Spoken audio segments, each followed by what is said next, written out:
Hello there, I'm Azaria Tagaya and you're watching Ringgit Sense Plus, powered by Ringgit Plus. We kick off today's episode with a story on the National Insurance Scheme, or My Salam. Ever since the Prime Minister launched the My Salam insurance scheme to help the lower income group about a month ago, there has been some concern and also criticism about how it would be managed. Now, many media reports have been highlighting how the 2 billion ringgit fund contributed by a private insurance company might be abused and how it could have been better utilized. However, we don't see much explanation on how it will actually benefit the 3.7 million lower income group recipients. Now, we have much to find out about My Salam. How does the claim process work? Who actually qualifies for it? And also, are there any medical exclusions? To answer our questions, we spoke to Tony Phua, the political secretary to the Minister of Finance. Here's a quick background on My Salam. It's a free takaful critical illness health insurance scheme that covers the lower income group. Great Eastern Limited has offered the government 2 billion ringgit to get it started, and Great Eastern Takaful will also help administer My Salam. With this 2 billion ringgit, the government can now provide coverage for treating 36 critical illnesses such as cancer, heart attacks, and kidney failure at any government hospitals. They even cover acquired immune deficiency syndrome, or AIDS, which many insurance companies do not cover. To qualify for My Salam, there are two criteria. First, you have to be a recipient of Bantuan Sara Hidup, or BSH, and the second is that you have to be between the ages of 18 to 55. You don't have to register. You are automatically registered once you are a confirmed Bantuan Sara Hidup Rakyat recipient. So if you have been receiving the aid from the government, whether it's 800 ringgit, 1,000 ringgit, then you are an automatic beneficiary of the My Salam program, and you'll be notified via SMS from the 1st of March onwards. Upon diagnosis or the start of treatment, those who qualify will get a lump sum of 8,000 ringgit. This money then can be used for their treatment at government hospitals. If they are going for daily treatment, for example, chemotherapy, they can also apply for a daily income replacement of 50 ringgit for each day of treatment, up to a maximum amount of 700 ringgit a year. Once the claims are approved, patients will get the money deposited into their bank accounts within 7 days. So what happens essentially is I walk into a hospital, I got diagnosed with lung cancer. What I would need is to actually obtain a medical report from the doctor certifying that I have lung cancer and I will be undergoing undergoing treatment at this hospital, and then that particular document will be submitted online. After you scan the document, go online to mysalam.gov.my, log in, and you upload that image for the claim to be processed. Alternatively, if you can't get online to scan the document to submit it, the Great Eastern has provided offices around the country for you to submit physically. And number 3, we will also have selected hospitals with such a facility to receive the claims from the patients. The insurance coverage starts from 1st of January this year, and you can start making your claim from the 1st of March this year. Unlike other critical illness insurance schemes, My Salam doesn't require a health checkup to check for pre-existing medical conditions. This leads to the question, does My Salam cover patients with pre-existing illnesses? For example, if a patient goes into a government hospital and has been diagnosed with stage 4 lung cancer last year, can he still make a claim? You are only paid when you are diagnosed. Okay, so if you have a pre-existing known condition, you cannot be covered under insurance because it won't be insurance anymore. So unless he has already got a diagnosis, has been receiving treatment since stage 1 to stage 4, okay, then he doesn't qualify. But if I'm in pain today, I come in and surprised, I got stage 4, yes, you get 8,000 ringgit. Since the condition says upon diagnosis, it has led to questions if this can be exploited, probably to the benefit of the patient, in our opinion. Say, for example, if a patient had gone to a private hospital last year and has been receiving treatment there for cancer, they can always walk into a government hospital from 1st January onwards and ask for a new diagnosis and then make a claim to MySalam. The private hospital and the patient is not obligated to share their previous health records with MySalam. Now, don't ask, don't tell, in our opinion. What about those who have already bought their insurance? Can they use it to top up their MySalam coverage? It's not a top-up, it's two different plans which are mutually exclusive, which means that if you have a plan with Prudential, a critical illness plan that pays out 20,000, you collect your 20,000, and for MySalam, you will collect your 8,000 ringgit. There has been much criticism on the MySalam payout. Some are saying it is too small of an amount. Some others are questioning why it only covers those aged 18 to 55. With only 2 billion ringgit, the fund can only cover so many people. In our view, it's better than no coverage at all. Currently, the 2 billion ringgit that has been contributed by Great Eastern will last us for at least 5 years. And we expect over the next few years more funds will come in, and over the next few years we hope to be able to stretch the funds to 10 years. So it's an ongoing process. We don't need to have 10 years worth of funds today before we start the program. We have enough for 5 years. We kick it off first, and we will continue to top up the funds over time. For more information about MySalam, visit their website where you can go through their frequently asked questions. Well, we hope that story has helped to clear up some concerns about the MySalam insurance scheme. Well, here at Ringgit Cents Plus, one tip we can give you, the viewers, is to purchase your own critical illness insurance when you find that you can afford it. After the break, we speak to Bruce Tam, head of financial advisory channel at Ringgit Plus, and he'll be giving us tips on how to pick the right critical illness plan for you. In the meantime, if you want to share what you just watched, go to our Facebook page and you can find today's story and many other personal finance stories. See you shortly.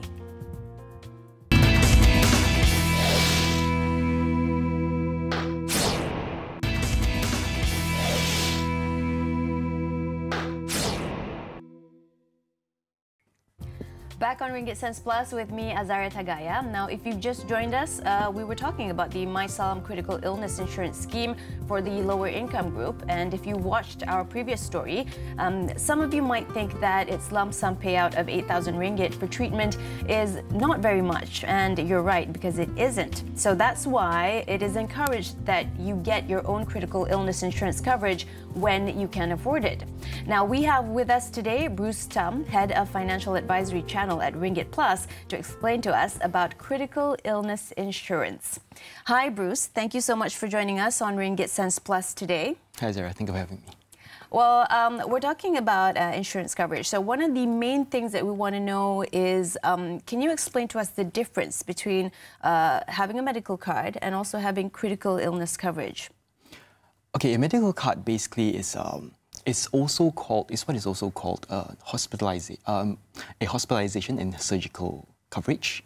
And it's intended for that very purpose. It's only for a coverage in the event that hospitalization and surgery is required. So what happens is that a holder of a medical card will get access to hospitals, be it a private or a government hospital, okay, and the expenses incurred throughout the stay and also the follow-up after being discharged are covered. So what happens is that the insurance company will pay directly to the hospital itself, and no money goes to the policyholder itself. I see. Yeah. Okay. On the other hand, a critical illness cover is also sometimes called dreaded disease cover. What it does is it pays a lump sum amount to the policyholder. So think of it as a life insurance cover. If something happens, a lump sum will be given to the policyholder. It's the same thing in the event the policyholder is diagnosed with one of the 36 critical illness, the lump sum will be paid, and this lump sum can be used for any purposes at all. So the way to claim it is basically to get a diagnosis from the doctor, give it to the insurance company, and the insurance company will pay directly into the account of the policyholder. I see. Can you explain more on that? How can the claim process actually work for a consumer, someone who doesn't know how to do this? Let's say you're diagnosed with cancer, maybe lung cancer. So how does the whole claim process work from beginning to end? Oh, it's very simple because every insurance company will have a procedure on claim handling. What happens is if a person is diagnosed, they will have to just contact the insurance company. The insurance company will give a set of documents where the policyholder will fill up, get a report, a written report from the doctor confirming that that they have that particular disease or illness. Give the same report together with whatever filled up forms to the insurance company. The insurance company will handle the rest. I see. How long would the whole process take? Likely it will take probably about 2 to 4 weeks if it's a simple case, right? If it's a simple case, if that doesn't require any investigation on the part of the insurance company. But it may drag on longer if there are certain details or information that is not obtained. Okay. Yes. Okay, so consumers are often confused about what actually happens when they apply for insurance, especially those who don't have much experience. So can you tell us about what the insurance companies would usually ask consumers when applying? What are some of the questions that we have to prepare for? Okay, typically when you apply for an insurance cover, usually the normal questions will be height and weight. Yeah, things like height and weight, and also the changes within the last year, the changes in weight. Yeah, probably, right? It's also we'll also ask lifestyle, right? Whether the person smokes, the person drinks. Yep, and then also things like pre-existing conditions. Pre-existing conditions mean that if a person already has a certain condition at the time of application, for example. Chest pain, for example, cancer, right? The insurance company will want to know. At the same time, family history is also very important because they will ask whether or not your parents, your siblings had any form of diabetes, cancer, and things like that, right? Last but not least, whether you have had instances whereby your applications to any insurance companies has experienced any loading. Loading means that you have to pay higher premiums for it. Or exclusions. Exclusion means that any of the coverage is excluded from your cover or it's been declined. Decline means that it's outright rejected. So these will help the insurance company evaluate as to whether there's a risk, a particular risk is involved on giving you that cover. I see. Okay. Well, thank you so much, Bruce, for sharing with us today. Unfortunately, that's all the time we have for this segment. Thank you so much, and hopefully we can see you again next time. Thanks, Azaria. Thank you. Well, that was Bruce Tam, Head of Financial Advisory Channel at Ringgit Plus, explaining to us a little bit about critical illness insurance. Now, we'll be back after the break with more on Ringgit Sense Plus. Don't go away.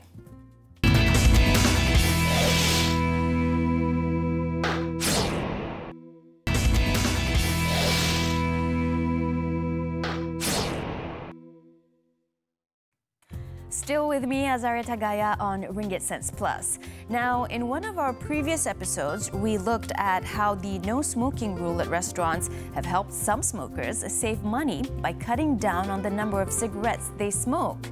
Now, if you're a smoker or are affected by secondhand smoke, pay attention to the next story. We spoke to 2 doctors from a private hospital about the 2 biggest illnesses that plague smokers: heart disease and lung cancer. How much will treatment at a private hospital cost? Will you be able to afford it without insurance? Now, we're going to start off by saying we're not here to discourage you from smoking, but if smoking is a choice you want to make, then you should be prepared for the consequences. We visited Sunway Medical Center and spoke to 2 doctors there that treat many smokers. Dr. Kao Ken Seong is an expert in respiratory medicine, and he sees smokers who come to him with late-stage lung cancer. Late detection of lung cancer leading to delayed diagnosis and advanced stage at which you diagnose lung cancer, the survival and or prognosis is actually very poor. All right, not many survive beyond 5 years, and I would say that despite recent advancement in the treatment of lung cancer, with targeted therapy, with immunotherapy, with improved chemotherapy, improved second-line chemotherapy. Although they have improved the progression-free survival, I mean, the overall survival is still dismal. I mean, at 5 years, you're looking at maybe between 20 to 25% overall survival. Dr. Kao says many patients come to him with stage 3 and 4 lung cancer because they don't show any symptoms when the cancer is still at an early stage. So if you're a heavy smoker or exposed to a lot of secondhand smoke or have a family history of lung cancer, speak to your doctor about getting tested. He adds that once a patient is diagnosed with lung cancer, one of the first few questions that is asked is the cost of treatment. Newer treatments, like immunotherapy, which uses the body's own immune system to fight cancer, can be costly. The cost of this new treatment can be beyond the reach of most average Malaysian. So you're talking about maybe between 50,000 to 100,000 annually for the treatment of advanced lung cancer if you're taking targeted therapy. If you're taking immunotherapy, you're talking about maybe $750,000 over a course of 2 years, right? And this is not including the costs that you would entail from the frequent clinic visits, the tests that one does. For instance, blood tests, radiological tests like CT scans and PET scans, they are not cheap either. So the financial implication is something that is quite obvious that most people would be, thinking about the moment, the diagnosis of advanced lung cancer is given to them. Even if you do detect lung cancer early, the surgery cost to remove the tumor at a private hospital is expensive. Dr. Anand Sachit Anandan is a cardiothoracic surgeon and operates on patients with early-stage lung cancer, stage 1 and stage 2, which sometimes requires removal of parts of the lung, a lobectomy. We take a typical case of someone coming in for elective lung cancer surgery and undergoes a lobectomy. In the absence of any major complication, again, you're looking at about a 5 to 7 day hospital stay and a total hospitalization cost maybe around 35 to 45,000 ringgit. Dr. Anand adds that he also treats many smokers that require heart surgery. Typically, in terms of costs, if we have an elective procedure, so most commonly we would perform a triple or quadruple bypass. But again, it depends very much on each individual patient, where the narrowings are, where the blockages are. But if we base it on, for example, a typical patient who has triple vessel disease and they need 3 or 4 bypass grafts, then an estimated cost could range anywhere from 50 to 70,000 ringgit. That would be the total hospitalization cost from admission till discharge, which is typically about a week's duration in hospital. And that includes approximately about 2 or 3 days in the ICU. And this would be in the absence of any major complication. Patients who find that they do not have the right insurance coverage or the finances to pay for treatment at private hospitals have an added stress as they worry about where they will get the money for their treatment.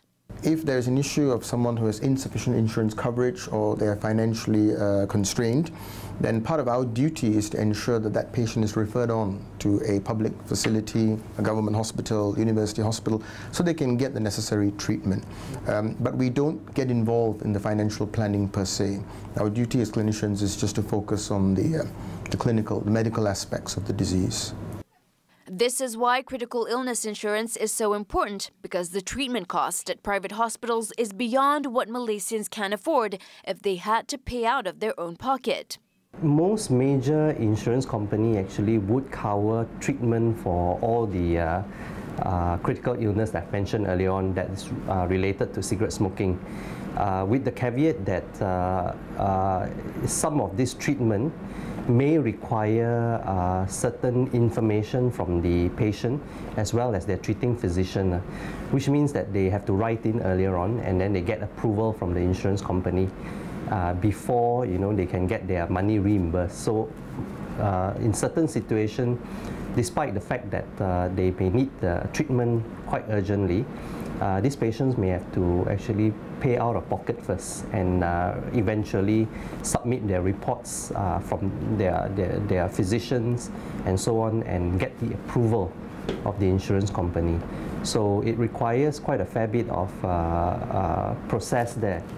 Right? So it's not always that simple, all right? But to answer your question, yes, most of this treatment for the critical illness related to cigarette smoking are covered by insurance company. The two doctors we spoke to says it's a personal choice if someone wants to continue smoking, but they discourage it as much as they can. It's an individual choice, but there's no health benefits, and financially, as we know, it's also a very expensive habit as well. So sometimes any opportunity when we see a patient, we try to just advocate and gently counsel, not preach, but just gently counsel them against the hazards and perils of smoking. If you are going to continue smoking, get your affairs in order. Get critical illness insurance and life insurance to cover your family. Make sure your children also have medical insurance, as secondhand smoke is going to make them fall sick more often.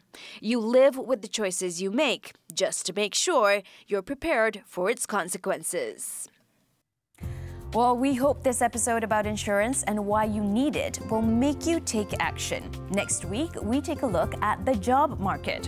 What are the most sought-after skills employers are looking for these days? If you're thinking of switching jobs or moving up the career ladder, we have tips for you. In the meantime, improve your personal finance knowledge by watching previous stories we've done on our Facebook and YouTube. If you have a comment you want to make, get in touch with us on our Facebook page. I'm Azaria Tagaya. Remember to invest and save wisely, and we'll see you next time.